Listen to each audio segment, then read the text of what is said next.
বাদাম আলমণ্ড এইবোৰ ওপৰত দিব পাৰে এয়া দেখিছে কিমান ধুনীয়া হৈছে বৰফিটো এয়া চাউলৰ গুড়িৰ বৰফিৰ বাবে প্ৰয়োজনীয় বস্তুখিনি আপোনালোকক দেখুৱাবলৈ লৈছো এয়া লৈছো মই গাখীৰ আধা লিটাৰ এয়া মোৰ গৰু গাখীৰ আপোনালোকে আমুল তাজাও ল'ব পাৰে এয়া মই চাউলৰ গুড়ি লৈছো ইয়াতে 4 কাপ চাহ হোৱা কাপেৰে আৰু ইয়াতে মই চেনি লৈছো এই এগিলাস আৰু এয়া গৰু ঘি ইয়াতে ঘি মই ঘৰতে বনোৱা ঘি আছে যদি ঘিৰ ভিডিওটো বনোৱাটো চাব বিচাৰে মোৰ পেজত আছে চাব পাৰিব ঘি ব্যৱহাৰ কৰিম 3-4 চামুচ আৰু এইখিনি হৈছে লং ইলাচি ইমানখিনি বস্তুৱে লাগিব আপোনালোকে চাউলৰ গুড়িত যিকোনো ভাত খোৱা চাউলৰ গুড়ি ব্যৱহাৰ কৰিব পাৰে এতিয়া এইখিনি মোৰ শুকুৱাই লোৱা চাউলৰ গুড়ি হয় ৰদত এতিয়া এইখিনি আমি ভাজিম বলক গেছলৈ গেছত মই কেৰাহী পাতি দিছো এতিয়া ইয়াতে মই ঘি দিম 3 চামুচ মান চাও কিমান ধুনীয়া আছিল ঘিখিনি ঘৰত বনোৱা ঘিও এইখিনি ইমানখিনি মই দি দিছো আপোনালোকৰ যদি ঘিও নাখায় ৰিফাইনো ব্যৱহাৰ কৰিব পাৰে এতিয়া ইয়াতে আমি চাউলৰ গুড়িখিনি ভাজিম চাউলৰ গুড়িখিনি ইয়াতে দি দিম দি পেলাই এইখিনি আমি 10 মিনিট সময় ভাজিম বহুত বেছি ৰঙচুৱাকৈ ভাজিব নালাগে এনেদৰে আমি 10 মিনিট সময় ভাজিম খুব ভাল লাগে এনেদৰে বৰফিটো খাই পেলাই একেবাৰে দোকানৰ নিচিনাই খাবলৈ হয় এবাৰ আপোনালোকে ট্ৰাই নকৰাকে নাথাকিব তেনে সহজতে বনাব পৰা এটি ৰেচিপি নহয়নে সৰু ল'ৰা ছোৱালীও ভাল পাব আলহী অতিথিকো দিব পাৰিব কিবা সকামতো ব্যৱহাৰ কৰিব পাৰিব মোৰ পেজটি যদি ফলো কৰা নাই ফলো কৰিব ইউটিউবত ডিম্পি ডায়েৰী বুলি আছে চাব পাৰে আৰু ভিডিওটি শেয়াৰ কৰিব যাতে সকলোৱে সহজতে বনাই খাব পাৰে এতিয়া আমি এনেদৰে ভাজিম এইখিনি অকমান স্কিপ কৰি দিম যেহেতুকে 10 মিনিট সময় ভাজিব লাগিব আৰু ভজাটো সকলোৱে জানে মই কোনটো পৰ্যায়ত নমাম আপোনালোকক দেখুৱাই দিম 10 মিনিট সময় ভজাৰ অন্তত মোৰ ইতিমধ্যে এই গুড়িখিনি হৈছে ভজা এতিয়া মই এইখিনি নমাই থম নমাই পেলাই পিছৰ ষ্টেপটো আপোনালোকক দেখুৱাই আছো এয়া চাওক বৰ বেছি ৰঙচুৱাও কৰা নাই এয়া দেখিছে এতিয়া মই এইখিনি নমাম গুড়িখিনি নমাই পেলাই মই একেখন কেৰাহীতে গাখীৰখিনি দি দিম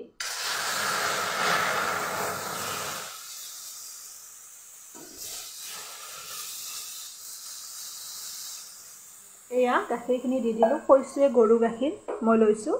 আপোনালোকে ইচ্ছা কৰিলে আমুল তাজাও ব্যৱহাৰ কৰিব পাৰে ইয়াতে এতিয়া মই চেনিখিনিও দি দিম এয়া যদি কোনোবাই কম চেনি খায় কম মিঠা খায় কমকৈ চেনিও ব্যৱহাৰ কৰিব পাৰে এতিয়া এইখিনি আমি উতলিব দিম উতলাৰ পিছত দেখুৱাই আছো আপোনালোকক ইতিমধ্যে গাখীৰটো উতলিব আৰম্ভ কৰিছে আমি এনেদৰে পগাব লাগিব কিছু সময় যেতিয়ালৈ আমাৰ এইখিনি কমি নাযায় আৰু সিৰাপ তৈয়াৰ নহয় অকমান এঠা জাতীয় হ'ব লাগিব তেতিয়াহে আমি ইয়াতে বাকিখিনি প্ৰসেস কৰিম এনেদৰে আমি 10 মিনিট সময় পগাব লাগিব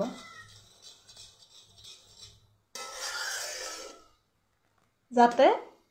আমাৰ পিঠাগুড়িৰ বৰফি হলেও গাখীৰৰ সোৱাদ এটা আহে এয়া আগতে এনেদৰে বনাইছেনে জনাবচোন আৰু যদি বনোৱা নাই এবাৰ কিন্তু চেষ্টা কৰিব আৰু মোক জনাব নাপাহৰিব এনেকৈ আমি এতিয়া পগাম 5 মিনিট সময় এনেকৈ ঘৰতে পোৱা বস্তুৰে সহজতে মই ৰেচিপিসমূহ দিবলৈ চেষ্টা কৰোঁ যাতে সকলোৱে বনাই খাব পাৰে সহজতে কাৰণ ৰেচিপি এটাত কিছুমান অযথা লিষ্ট এখন দি পেলাই বস্তু এটা বনালে সকলোৱে খাব নোৱাৰিলে আসলতে মোৰ ৰেচিপিটোৱে কেতিয়াও সাৰ্থকতা লাভ নকৰে যেতিয়া একেলগে আমি লগে ভাগে বনাই মেলি সহজতে পোৱা বস্তুৰে খাব পাৰো তেতিয়াহে ৰেচিপিটোৱে পূৰ্ণতা পায় বুলি মই ভাবো এয়া কথা অকমান বেছি কও কাৰণ আপোনালোক যেহেতুকে পৰিয়ালৰ নিচিনা বেয়া নাপাব এয়া এনেকৈ আমি 5 মিনিট সময় লৰাম তাৰ পিছত দেখুৱাই আছো 5 মিনিট মান সময় আমাৰ ইতিমধ্যে উতলিল এতিয়া ইয়াতে আমি লং আৰু ইলাচি গুড়িখিনি দি দিম যাতে ভাল গোন্ধ এটা আগৰ পৰা আহে এয়া দি দিছো লং ইলাচি গুড়িখিনি এতিয়া পুনৰ আমি এইখিনি এনেদৰে উতলিব দিম আমি যেনেকৈ নৰ্মেল পেৰা বনালে গাখীৰটো আমাৰ কমি যাব লাগে বা এটা নিৰ্দিষ্ট সময়ত ৰব লাগে বা বনাব লাগে পেৰাখিনি ঠিক তেনেকুৱাকে আমি এই চাউলৰ গুড়িৰ পেৰাটোৰ ক্ষেত্ৰতো অকমান সিৰাপ হ'ব লাগিব চেনিটো ভালকৈ অকমান গোট মাৰিব লাগিব তেতিয়াহে আমাৰ ৰেডি হ'ব গতিকে আমি এইখিনি আৰু এনেকৈ 5 মিনিট সময় উতলাম বহুতে এই চাউলৰ গুড়িৰ মানে বৰফিটো পানী দি পেলাই চেনিৰ সিৰাপ বনায় কিন্তু খাবলৈ ইমান এটা ভাল নালাগে মই তেনেকেও ট্ৰাই কৰিছো যিহেতুকে গাখীৰৰ সোৱাদটো নাহে তেতিয়া কিন্তু এনেকৈ যদি গাখীৰ দি বনাও খুব ভাল লাগে খাবলৈ একেবাৰে দোকানৰ বৰফিৰ নিচিনাই হয় এনেকৈ আমি পুনৰ 5 মিনিট সময় উতলাম তাৰ পিছত আপোনালোকক দেখুৱাই আছো ইয়া আৰু 10 মিনিট সময় এইখিনি উতলোৱাৰ অন্তত আমাৰ এনেকুৱা হ'ল মানে আমাৰ ৰেডি হৈছে এতিয়া আমি ইয়াতে চাউলৰ গুড়িখিনি দি দিম যিখিনি ভাজি লোৱা চাউলৰ গুড়ি আছিল এয়া এই গোটেইখিনি দি দিলো গেছটো আপোনালোকে মিডিয়াম ফ্লেমত ৰাখিব ইমান সময় মই হাই ফ্লেমত ৰাখিয়ে পগাইছিলো এতিয়া মিডিয়াম ফ্লেম কৰি দিছো এইখিনি এতিয়া সুন্দৰকৈ আমি মিক্স কৰিম ইয়াতে ধুনীয়াকৈ ৰেডি হৈছে ইতিমধ্যে তাৰ পিছত আমি থাল এখনত ৰিফাইন বা ঘি অকমান মচি লৈ পেলাই তাত দি দিম এইখিনি এনেদৰে আমি এইখিনি এতিয়া লাৰি ললো এতিয়া থালখনত মই এইখিনি উলিয়াই লম লৈ পেলাই দেখুৱাই আছো এইখিনি মই এতিয়া ধুনীয়াকৈ থালখনত উলিয়াই লৈছো এতিয়া ধুনীয়াকৈ এনেকৈ মই দি দিম ঠাণ্ডা হলে সুন্দৰকৈ আমি কাটিব পাৰো এনেকৈ মই দি দিম আপোনালোকেও দিব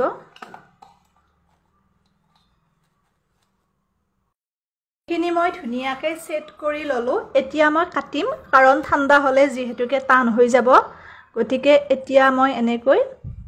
কাটি পেলাই ৰাখি দিম তাৰ পিছত ঠাণ্ডা হোৱাৰ পিছত আমি এনেকৈ আপোনালোকে খন্তিৰ সহায়তো কাটিব পাৰে তেতিয়াও ধুনীয়া হয় যিমান সৰু কৰে বা যিমান ডাঙৰ কৰে হেতু নিজৰ কথা এনেকুৱাকে মই এতিয়া কাটি থৈ দিম তাৰপিছত ঠাণ্ডা হোৱাৰ পিছত আপোনালোকক দেখুৱাই আছো ফ্ৰিজত ৰখাৰ কোনো প্ৰয়োজন নাই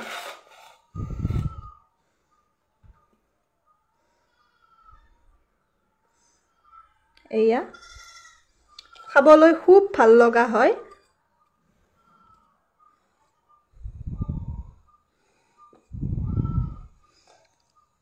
খালি আপোনালোকে ডেপ কৰোতে অকমান সাৱধানে কৰিব কাৰণ বহুত গৰমে থাকে কিন্তু এইটো কাম কৰোতেই মুখ পুৰে হাতত আসলতে